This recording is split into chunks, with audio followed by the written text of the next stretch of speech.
Selfie Nation. They are everywhere. People are walking down the street, and all of a sudden they realize, hey, I bet I look hot next to this trash can. I must capture this moment so it will live on forever in digital history. But little did they know, there's a dirty little secret in selfie land.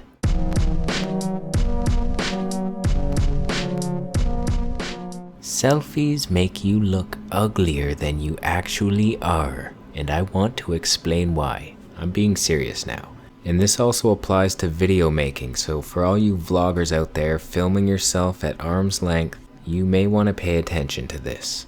I mean, some people are so damn good looking they could just film up their nose and it wouldn't matter, but for those of us average human beings, we can use all the help we can get. So let's dive right into this. Here's a picture of me taken by myself. It's a selfie. Straight out of camera, no editing, and it's not a very flattering picture. This version of me does not get laid.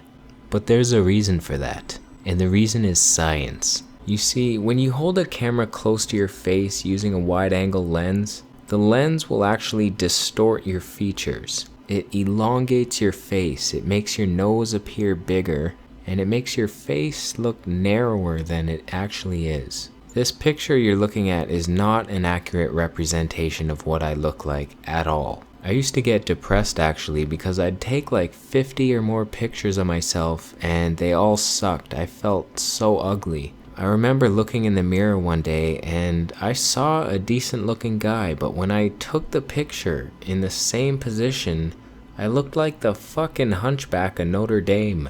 What button do I press?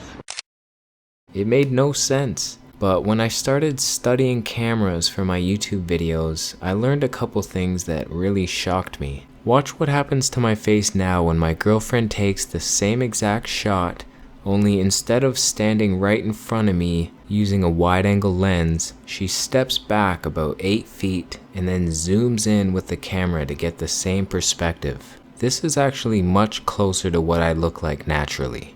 My nose is back down to its original size, I can no longer smell mice from 10 miles away, and my face is fuller. Everything is flatter and in better proportion. Look at the difference between these two images side by side. I mean, Jesus Christ. I know which one I'd rather have sex with. Buddy on the left is a virgin who collects stamps and knits quilts. And the YouTube sensation on the right is seducing us all right now with his boyish good looks. Playboy don't play around, son. So if you're getting depressed and thinking you're unphotogenic and you're considering moving down to the sewers to live amongst your hobo equals, first give this a try. Try having someone else take your photo from a distance while zooming in with the camera. Or use a tripod with a smile shutter feature that takes your photo as soon as you smile so you can do it by yourself. I use a simple point and shoot camera, it's called the Canon G7X, and it has a 24 to 100 millimeter lens.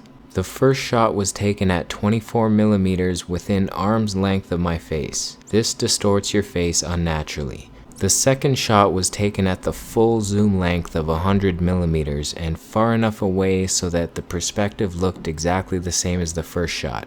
And you can see the difference. If I told you the guy on the left was my uglier, less nutrient-rich brother, it wouldn't be hard to believe. It barely even looks like the same person.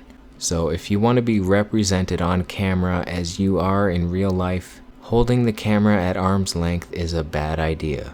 So give it a try. You can start with at least a 70 millimeter focal length and increase from there. Experiment and see what you prefer, but just know that handheld videos or photos at arm's length are not going to represent what you look like naturally. And there's no need to feel sad about that. It's science. And it's one of the reasons people feel shy on camera. They get a glimpse of themselves while holding a camera and they think, oh God, is that what I look like?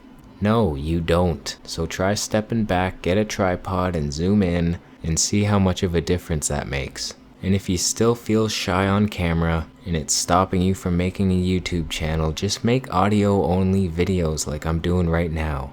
You can add your own pictures to help visualize the story. You don't have to be super good looking to be popular on YouTube. The world needs to hear your story, my friend, so share it. Share it in whatever way you feel comfortable, and eventually you're gonna realize that this is just a meat suit. It's not who you really are, and there's nothing to feel embarrassed about. We all have 3 nipples, nobody cares. So that's it, thanks for watching, subscribe for more videos, thumb it up if you learned something, and share it with your ugly friends, okay? Take care.